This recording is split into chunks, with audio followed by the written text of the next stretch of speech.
Shavua Tov, nous voilà arrivés maintenant aux dernières parachiotes du livre de Vaïkra, Parashat Béar Bechokotai. Il y a évidemment dans ces deux parachiotes beaucoup de lois, beaucoup de règles, beaucoup de mitzvot à pratiquer. Et il y a une mitzvah qui est la mitzvah de Ribit. Consiste quoi cette mitzvah de Ribit? La paracha nous dit attention, c'est une mitzvah de prêter de l'argent à son ami, mais c'est une interdiction formelle de prendre des intérêts.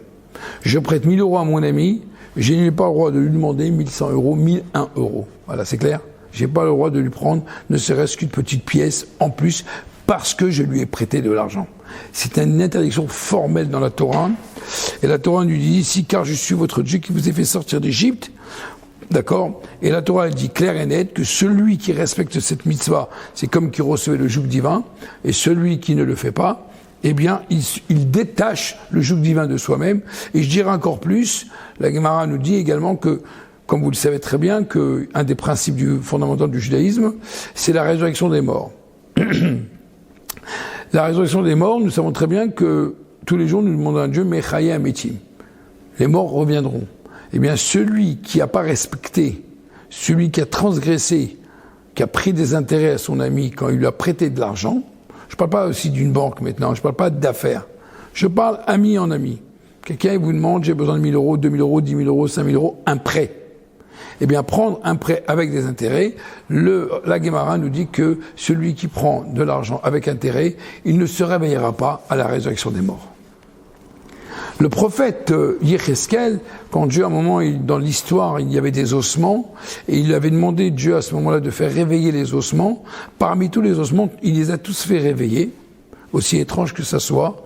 Mais il y a un des ossements qui ne s'est pas réveillé, qui n'a pas réussi à faire réveiller.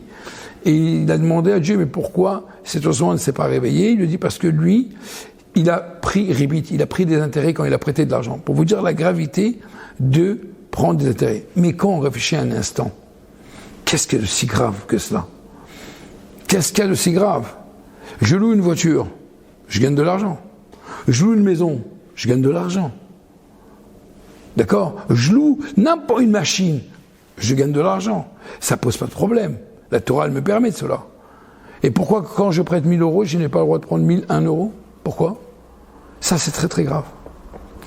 En vérité, il faut savoir que dans la Torah, on nous dit ici que le principe, il est que quand je loue une voiture, quand je loue un objet, l'objet, en vérité, il m'appartient. La voiture m'appartient, je lui prête uniquement un laps de temps, mais la voiture m'appartient. L'objet m'appartient. Mais l'utilisation, il l'utilise, il paye l'utilisation de la chose. Par contre, lorsque je prête de l'argent, l'argent n'est plus à mon domaine. L'argent est dans le domaine de celui à qui j'ai prêté. Elle n'est pas mon argent du tout, c'est fini, c'est plus mon argent. Et dans ces cas-là, je veux faire un bénéfice dans l'argent qui n'est pas à moi, qui n'est plus à moi pour l'instant. On m'a prêté pour telle date à telle date, j'ai pas le droit de revenir 10 jours avant, 3 jours avant, 2 jours avant. Une date, c'est une date. On doit rembourser à l'heure, certes, mais j'ai pas le droit de venir dire rembourse-moi 15 jours avant. Non. L'argent, en vérité, il m'appartient pendant ce temps-là.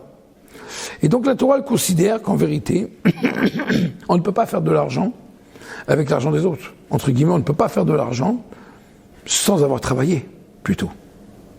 Je prête 1000 euros, et tu veux rester chez toi les bras croisés, et tu veux gagner de l'argent. Ça marche pas comme ça. Ça s'appelle, il n'y a pas de bien dans le monde sans travail. On ne peut pas, le bien qui n'est acquis par la facilité n'a pas de bracha. Et d'ailleurs, on peut le remarquer. Les gens qui arrivent à avoir de l'argent facilement, vous verrez qu'ils se dépensent aussi facilement qu'ils l'ont gagné. Ils se dépensent aussi facilement car il n'a pas de valeur. Mais quand les gens se fatiguent pour obtenir quelque chose, eh bien, ça a une valeur. Pourquoi? Parce qu'en vérité, la Torah, elle respecte énormément la notion du travail. Travailler n'est pas une malédiction. Quand est-ce que c'est une malédiction de travailler? C'est lorsque le travail nous dépasse, il nous fait oublier nos enfants, nous fait oublier notre femme, nous fait oublier notre vie de tous les jours. Le travail que je fais devient en vérité une malédiction, pas une source de bénédiction. Mais lorsque le travail est un défi, est un projet, quand je me lève le matin, j'ai un travail, je sais pourquoi je me lève, j'ai une mission. Alors automatiquement, j'ai une raison. J'ai quelque chose qui est en moi qui m'amène à construire quelque chose, à créer quelque chose. On appelle ça dans la Gemara Nehema Dersoufa, du pain honteux. Lorsqu'on reçoit des choses gratuitement, eh bien, on aime bien recevoir des choses gratuitement. Qui n'est pas d'accord de recevoir des choses gratuitement? Beaucoup de gens veulent avoir des choses gratuitement. D'accord? Ne pas payer, ne pas payer, ne pas payer. Les gens, ils adorent les plaisirs. Très bien. On a le droit d'avoir des plaisirs, mais quand quelqu'un, il ne vit que par les plaisirs, finalement, le matin, le soir, il ne vit que par les plaisirs. Et dès que le plaisir, il n'est plus là, et dès qu'il n'a plus de plaisir, finalement, parce qu'il n'en a plus, parce que tout se limite, eh bien, qu'est-ce qu'il va faire? Puisqu'il n'est pas lui-même. Il est lui par rapport au plaisir, mais il n'a rien créé lui-même. Donc, il aime par rapport à quelque chose de l'extérieur. Lui, il n'a rien créé. Et finalement, dès qu'il n'a plus rien, eh ben, il va retourner à l'hôpital avec des médicaments. Sur quoi il va s'attacher? Sur rien. Parce que lui, il n'a rien apporté. Ça s'appelle du pain honteux. Le pain honteux, ça veut dire qu'on reçoit les choses de manière gratuitement. Lorsque la Torah me dit ne prends pas des intérêts, ne gagne pas de l'argent, ne prends pas de l'argent sur quelque chose que tu n'as rien fait. La Torah, elle respecte énormément le travail de quelqu'un qui fait le travail. Et pour vous dire quel rapport entre la résurrection des morts et les intérêts, eh bien, de la même manière que quand quelqu'un il a travaillé toute sa vie, il s'est fatigué, puisque la Gemara dit Adam la Amal Yulad, un homme il est né pour se fatiguer. Eh bien, lorsqu'il quitte après 120 ans, il a donné toute sa vie, il a travaillé, il a vécu. Donc en lui, il y a une vitalité. Quand on a eu une vitalité à un moment dans notre vie, on peut faire triatémétim, on peut faire la résurrection des morts.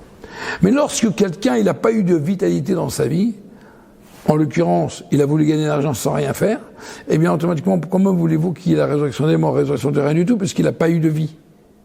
C'est la même chose. C'est la raison pour laquelle que cette mitzvah a une importance pour dire qu'il n'y a pas de bien sans travail. Le vrai bien, c'est quand on fait l'effort. On ressent qu'on a fait quelque chose. On se sent utile. On comprend et on ressent qu'on a apporté quelque chose au monde. Mais lorsqu'on n'est que des gens qui prenons et prendre, finalement on veut que profiter du monde, finalement ma vie elle est assez vide. Et c'est la raison pour laquelle qu'il est très très très important dans le judaïsme que quand quelqu'un il travaille, et c'est une mitzvah que les parents ils ont, à part le fait de donner un travail à chaque enfant, de marier un enfant et d'apprendre à nager à un enfant. Et c'est la Gemara qui le dit. Mais c'est intéressant que la Gemara dit quand on apprend un métier à un enfant, eh bien, quand il grandira, il ne volera pas. Parce que quand Dieu nous en préserve, un enfant n'a pas un métier, eh bien, où voulez-vous qu'il puisse trouver de l'argent? C'est la raison pour laquelle le travail, il a une importance. Le travail, c'est une avoda. C'est quelque chose qui est sain. Pour cela que Dieu fasse que Dieu nous donne tout le salaire qu'il faut, comme dans la paracha nous vivons cette semaine, mais suite avec l'effort. Tout dépend de l'effort. Les fum tsara agra. Selon l'effort, eh bien, on aura le résultat. Et on le voit devant nos yeux. Quand quelqu'un, il se démène, eh bien, automatiquement, il recevra par rapport à l'investissement qu'il a fait. Que Dieu y fasse, qu'on puisse très prochainement se réjouir au 3e temple, si Dieu veut, avec la victoire de la terre d'Israël, du peuple juif et avec le retour de nos otages. Merci beaucoup.